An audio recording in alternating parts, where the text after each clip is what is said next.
The holding bay reeked of ammonia and fear. Alara stood before the reinforced cage, her breath forming small clouds in the frigid air of the Zalthor containment facility. Inside, something massive shifted in the shadows, its breathing a rhythmic rasp that echoed off the metallic walls. "You are certain about this?" Cathar, the facility's head trainer, clicked his mandibles nervously. His four eyes blinked in an unsynchronized pattern that betrayed his anxiety. "In 3 cycles, we have lost 7 handlers. Krex has proven completely untrainable." Ilara didn't look away from the cage. "That's why I'm here." "The human overconfidence," Cathar muttered, his translator converting his chittering into flat, emotionless words. "Your species has a reputation for recklessness. We prefer to call it adaptability." Ilara smiled, her hand resting on the cage's control panel. "Besides, I've read the incident reports. Krex only attacks when cornered or startled. Classic fear response. Fear."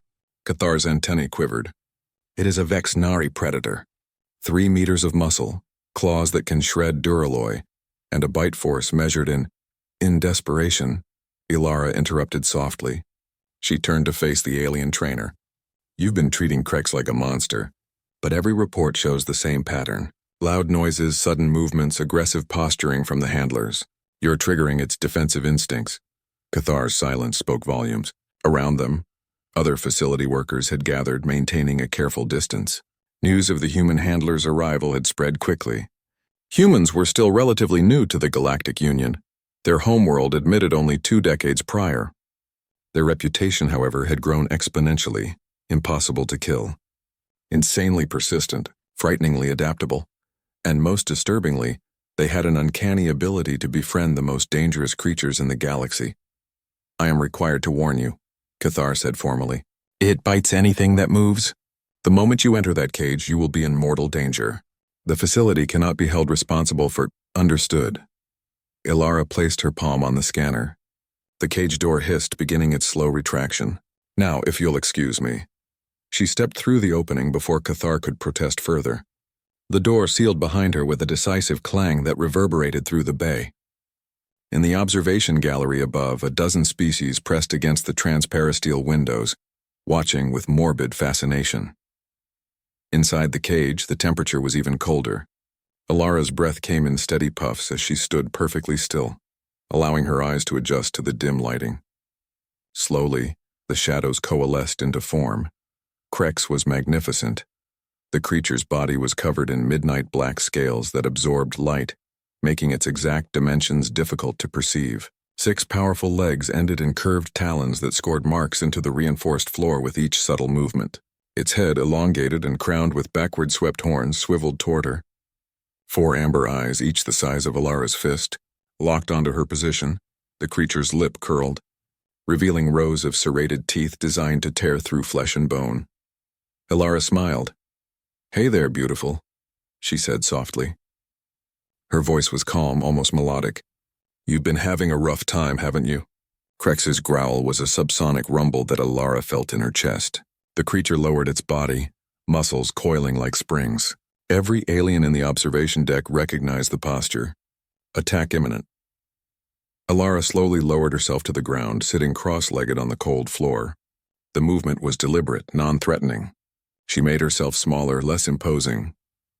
"I know you're scared," she continued, her tone unchanged. "New place, new smells, everyone treating you like you're going to eat them. Though to be fair, you probably have tried." She tilted her head slightly. "But not because you wanted to. Because they scared you first." Krex's growl intensified, but the creature didn't move. Its eyes remained fixed on Ilara, tracking every micro-expression, every breath. "On Earth, that's my home. We have creatures a bit like you. We call them crocodiles. Ancient predators, absolutely terrifying if you don't understand them. But you know what? With patience, respect, and the right approach, humans work with them, live alongside them." Ilara's smile widened. "Because that's what humans do. We don't see monsters. We see potential friends." In the observation deck, Cathar's translator was working overtime as he muttered prayers to his ancestral hive. Slowly, maintaining eye contact, Ilara extended her hand, not reaching toward Krex but simply offering it palm up in the space between them. An invitation, not an imposition. "Your call, Krex. We can sit here as long as you need." Minutes passed. In the gallery, some observers left, assuming nothing would happen. Others remained transfixed by the stillness of the scene. Predator and human, locked in silent communication. Then, almost imperceptibly, Krex's body language shifted. The coiled tension eased slightly. Its breathing steadied. One massive paw extended forward, then another. The creature moved with glacial slowness, closing the distance between itself and the sitting human. Alara didn't move. Didn't blink. Her hand remained outstretched, steady as stone. Krex's head lowered until its snout was centimeters from her palm. She could feel the heat of its breath, smell the metallic tang of its recent meal. One snap of those jaws would sever her arm at the elbow. The creature's tongue, rough and warm, brushed against her palm. Alara's smile softened into something genuine and warm. "There you are," she whispered. "See? Not so scary after all."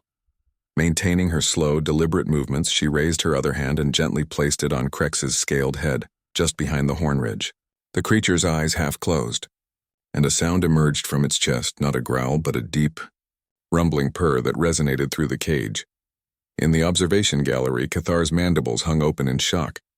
Around him, translators struggled to keep up with the explosion of multilingual exclamations. "Impossible," Cathar breathed, but Alara heard none of it. She was focused entirely on Krex, her fingers finding the spots where scales met softer tissue, scratching gently. The massive predator leaned into her touch, its enormous body relaxing completely. "Good boy," Alara murmured, patting the creature's head with confident affection. "We're going to be great friends, you and I. I'll make sure they treat you right. No more fear. No more pain. Just patience and respect." Krex's purr intensified, and the creature's tail, which had been lashing defensively, now swayed in a slow, contented rhythm. Later, as Alara exited the cage to stunned silence, Cathar approached her with new respect evident in his posture. "How?" he asked simply. Alara glanced back at Krex, who watched her departure with what could only be described as longing. Humans learned a long time ago that the most dangerous creatures aren't the ones we should fear. They're the ones we should understand. Krex isn't vicious. Krex is traumatized. There's a difference. She started toward the exit, then paused. "Oh, and Cathar?" "Krex likes his enclosure warmer. Vexnari are cold-blooded ambush predators from volcanic regions. You've been keeping him in perpetual hypothermic stress." As she disappeared down the corridor, Cathar looked at his subordinates, then back at the cage where Krex sat, still staring at the door the human had exited through. "Humans?" Cathar clicked softly, absolutely mad.